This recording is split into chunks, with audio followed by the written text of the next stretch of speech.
guys, welcome back to the channel, and today we're going to be reacting to why the UK's economy stopped working.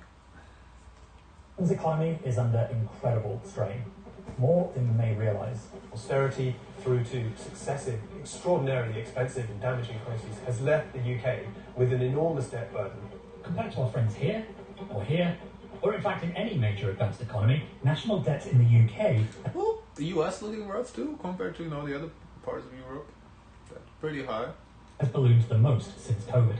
But it's not just borrowing that's an issue. Look at tax revenue as a percentage of GDP. Basically, the share of the when they say output UK, do they include like Ireland?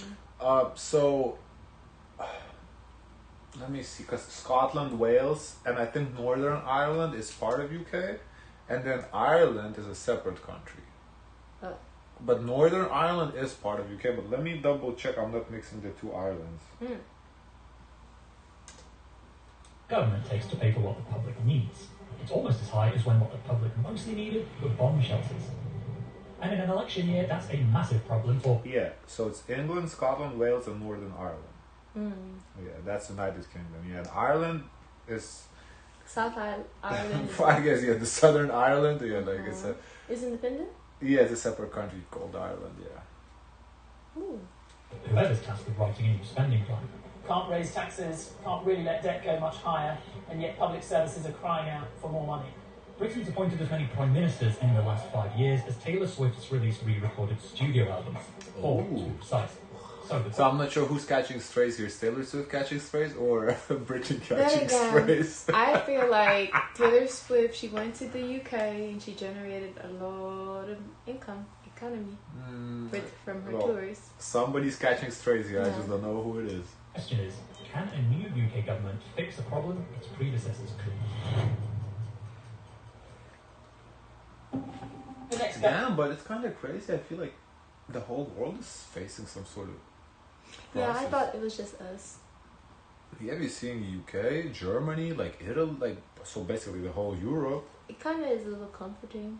All this together. Right, it is a little comforting sitting here. We are struggling too, so seeing, okay, it's not just us. And if one person gets it right, you can model after them. Yeah, kind of crazy. Government is inheriting an incredibly difficult legacy. The burden of taxes on the economy at a 70-year high. Public services are creaking at the seams. Record waiting lists in the National Health Service. Parts of the justice system have had nearly a halving of the number of courts that are operating. You get the picture, and it's not a pretty one. Some of this is down to government spending during the pandemic. Do you remember here in the States we had Occupy Yes, Wall I remember Street? Occupy Wall Street. It was right when I came. It was Yeah. I was at Clark. I remember it was in New York. Yeah. And when people were doing these protests, there was the rich. They were sitting on top of the balcony and they were laughing at. Yeah, but I feel like the Occupy didn't change nothing. What was it? What did they accomplish? I don't know why they stopped occupying. I think they just stopped Occupy because nothing changed and that's it. I do remember Occupy movement. Yeah, it wasn't just Wall Street. I think San Francisco, the big cities, all had Occupy. The G7 economy is a share of GDP, while the US. We are providing £280 billion to get our country through coronavirus. But here's the thing, most of that money was borrowed from creditors when interest rates were down around here, at historic lows, and repayments were expected to be relatively manageable. And they might have been, but then... The Russian assault has begun. The largest invasion of a neighboring country in Europe since World War II. The invasion triggered an energy crisis as Europe's access to vital Russian oil and gas was choked by sanctions and trade restrictions. UK households will pay almost triple the price to keep their homes this winter compared. So it seems like Europe was very affected by they had energy crisis. We never had that, but we still dealing with shit. So our crisis, I would say, is a real estate crisis more so, the rising prices of, I guess, just inflation period, not just real estate. Foods, everything is rising up. Here, food is rising up. No, I talk about this. Oh. Yeah, no. I'm saying we didn't have energy crisis like they are. Here we go. We're in the middle of a national emergency. People are really scared, and families don't know if they can warm their homes this winter. The cost of living began to soar, and the UK was once again the second most generous I with don't funding. know, how bad is it to be, is it that cold? Yeah. Oh. It's bad. Because here, I'm not used to having heater. It is bad, yeah. You have to. Yeah, it's bad. You have to. Yeah, it's cold. Port, behind only Italy. Overall, £400 billion or so in additional spending all of which went into debt, and all of which gave us the biggest increase in debt as a share of our economy of any G7 economy.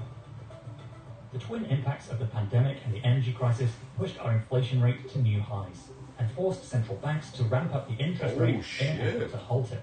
And if you're lucky enough to own your own home, you may remember that time your mortgage payments went up by hundreds of pounds a month, seemingly overnight. Well, this is why. But for the UK government, it wasn't repayments for a lovely house, but for hundreds of billions of pounds of national debt. The combination of those two events has increased how much it costs to pay for our debt from about £40 billion a year to about £100 billion a year. That £60 billion increase in spending just on debt interest is equivalent to the entire defence budget. As a result, there are tens of billions fewer pounds left to spend on anything else, from health to police to defence. But the extra borrowing on those crises didn't come with faster growth. In fact, the UK economy has barely expanded past pre-pandemic levels. You can see here, only Germany's grown less than the UK in that time, as it was so dependent on cheap Russian gas that it faced an existential crisis when the taps were turned off. Germany's also spending a far lower proportion of its GDP on servicing its debt though. So the challenge to the new government is, how do you pay off a When huge they had pile the of... sanctions from gas from Russia, who ordered these sanctions? The EU? Yeah, I think the EU government. Yeah, That's so interesting, because I would have thought, okay, for a country to choose to pay significantly more as opposed to getting the cheap gas. They really were they meant what they said. Yeah. They were ready to hurt themselves to prove a point. Wow, that's a big deal. Admirable, but yeah. That's a big decision to make.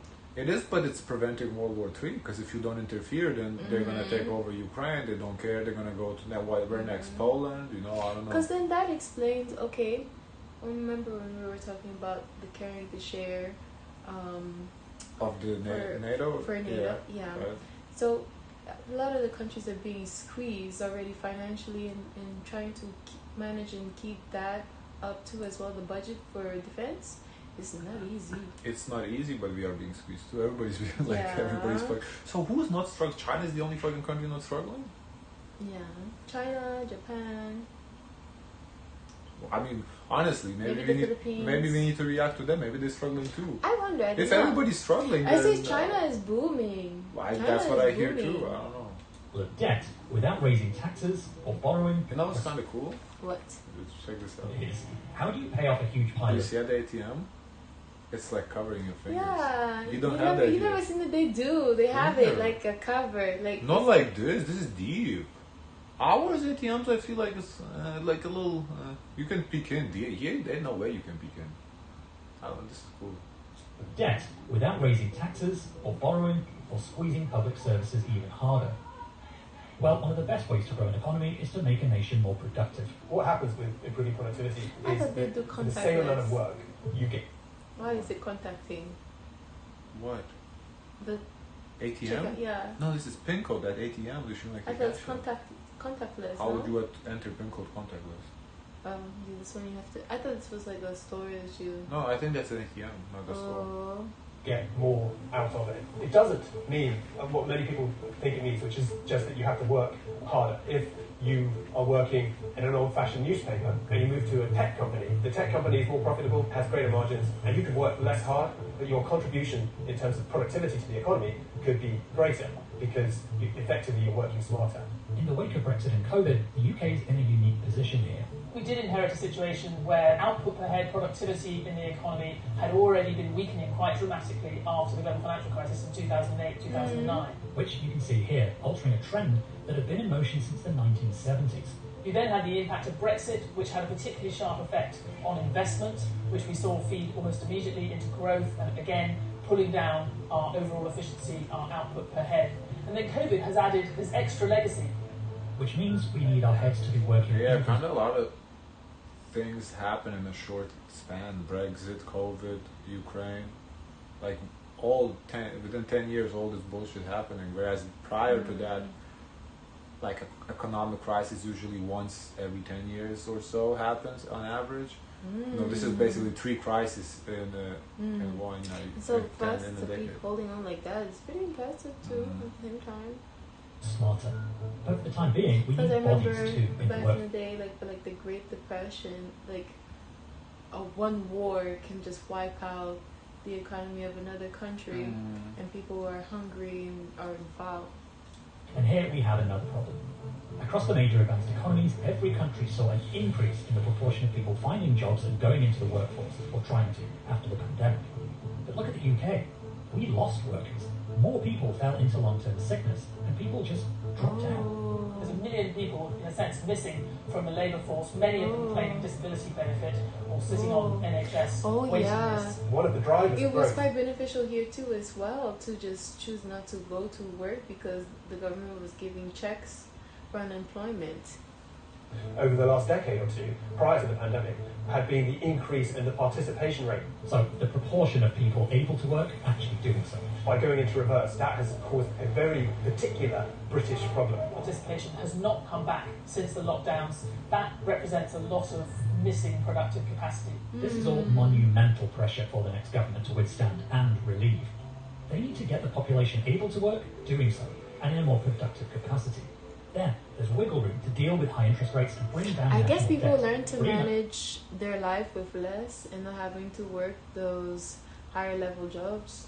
Because I think people's attitude change. What's more important, going to work and working to make a lot of money, or having just to work just to sustain maybe the way they're living, just so, you know, the upkeep and all, but have more time for themselves. I think also work from home kind of changed how people. Some people maybe let me make less, but you know I'll offset that by not like saving time, saving gas. You know, having to go to work. Maybe I don't even need a car anymore. I can, you know, car payments go down. So you know, I think that also changed. You know, tax revenue to bolster public services and support the people unable to work in the first place. Everyone agrees that this is an enormous challenge, but if it's one a new government can pull off, the potential gains are massive. interesting. Yeah, interesting video. Wow. Guys, of course, let us know your thoughts. If we to like, comment, and subscribe. Join the Discord, and as always, share as much kindness as possible.